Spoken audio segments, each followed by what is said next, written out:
नेपाल की अपनी league, Nepal premiere league जो है भाई लोग, उन्होंने यहाँ पे रिकॉर्ड ब्रेक कर दिया है अर्निंग के मामले में। मतलब आप कह सकते हो पैसे कमाने के मामले में नेपाल प्रीमियर लीग सीजन 2 जो है उन्होंने नेपाल प्रीमियर लीग सीजन 1 से जो है ज्यादा पैसे कमाए हैं। एंड कहीं ना कहीं मैं कहूंगा जो कैन बोर्ड का डिसीजन था नेपाल प्रीमियर लीग को इंट्रोड्यूस करना नेपाल के प्लेयर्स के लिए, भाई ये नेपाल क्रिकेट की हिस्ट्री का सबसे बेस्ट डिसीजन था।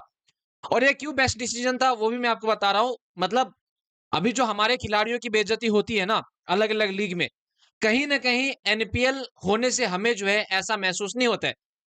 हालांकि एक बार मैं रेवेन्यू के ऊपर बात कर लूं, फिर मैं आपको बताऊंगा कि नेपाल प्रीमियर लीग कितना इंपॉर्टेंट है हमारे खुद के प्लेयर के लिए। मतलब हमें आईपीएल से फर्क नहीं पड़ता, हमें पीएसएल से फर्क नहीं पड़ता, ना इंडिया की लीग से फर्क पड़ता है, ना पाकिस्तान की लीग से फर्क पड़ता है।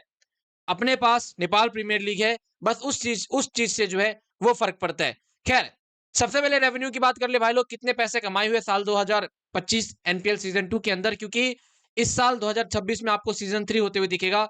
एंड मैं आपको इतना बता दूं, सीजन 1 सीजन 2 से ज्यादा अच्छा आपको सीजन 3 जो है वो देखने को मिलेगा। खैर, सबसे पहले यहाँ पे रेवेन्यू की बात कर ले। देखो, अगर आप साल 2025 में जो एनपीएल सीजन 2 हुआ था उसका रेवेन्यू देखोगे तो लगभग लगभग 50 करोड़ रुपए के आसपास में जो है आपको देखने को मिलेगा। मतलब 47.38 या 40 करोड़ रुपीस जो है यहाँ पे कमाया गया। आप सोचो, एक महीने की लीग में आप इतना कमा रहे हो नेपाल प्रीमियर लीग में। एंड उसमें से अगर आप देखो तो 50% रेवेन्यू जो है वो यहाँ पे जो फ्रेंचाइजीज वगैरह है उनको दे दिया गया। जहां पे जो एक्सपेंसेस आए थे, मतलब जो खर्च आया था, वो भी यहाँ पे 21 करोड़ के आसपास में जो है वो मतलब देखने को मिला था। एंड 50% आपको यहाँ पे जो है वो फ्रेंचाइज वगैरह है, उनके पास में जाते हुए दिखा। और जो कैन बोर्ड है उनका भी यहाँ पे 9 साढ़े 9 करोड़ के आसपास में जो है वो कहीं ना कहीं बेनिफिट हुआ है।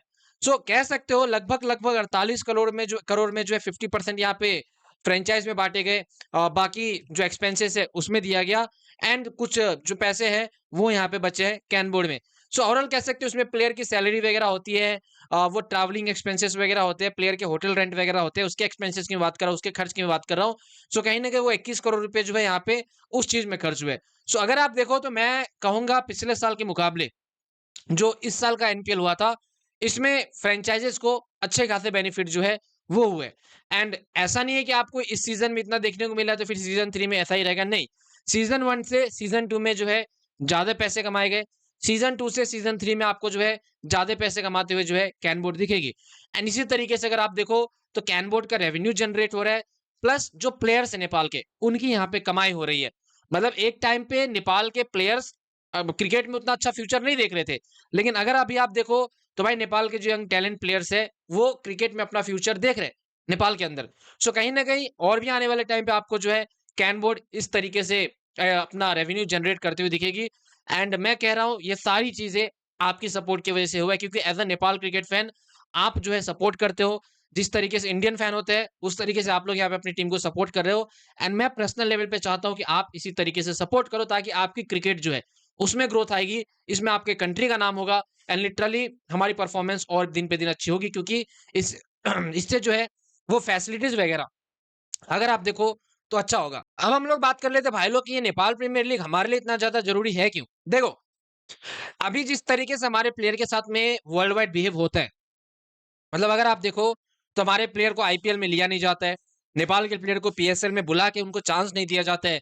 बांग्लादेश जैसी कंट्री जिनके पास उनकी लीग है वहां पे हमारे प्लेयर को प्रॉपर चांस नहीं मिलता है।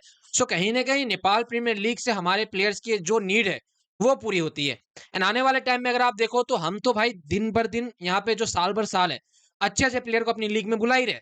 जैसे 2024 में शिखर धवन जैसे प्लेयर आए थे, 2025 में फैफ डू प्लेसिस जैसा प्लेयर आया था, 2026 में आपको और भी अच्छे प्लेयर जो है वो आते हुए दिखेगा। सो एक टाइम पे आप ना ऐसा देखोगे जो अपनी एनपीएल है वो पाकिस्तान की लीग पीएसएल और जो बांग्लादेश की लीग है बांग्लादेश प्रीमियर लीग उससे ऊपर आती हुई दिखेगी, क्योंकि जो प्लेयर्स पीएसएल बीपीएल में खेलते हैं ना उससे अच्छे प्लेयर्स एनपीएल में खेलने के लिए आएंगे। एंड इससे हमारा खुद का बेनिफिट होगा। सो मैं बस वेट कर रहा हूं कि कब ऐसा हमारी ग्रोथ और ज्यादा हो। एंड लिटरली फिर हमें डिपेंडेंसी की जरूरत नहीं पड़ेगी, फिर पाकिस्तान वाले खुद यहाँ पे नेपाल में आके खेलेंगे, बांग्लादेश वाले खुद नेपाल में आके खेलेंगे। बाकी दोस्तों इसको लेकर आपका जो कुछ कहना नीचे कमेंट में बताना, मैं जनरली जानना चाहूंगा आप लोग इसके बारे में जो है क्या सोचते हो।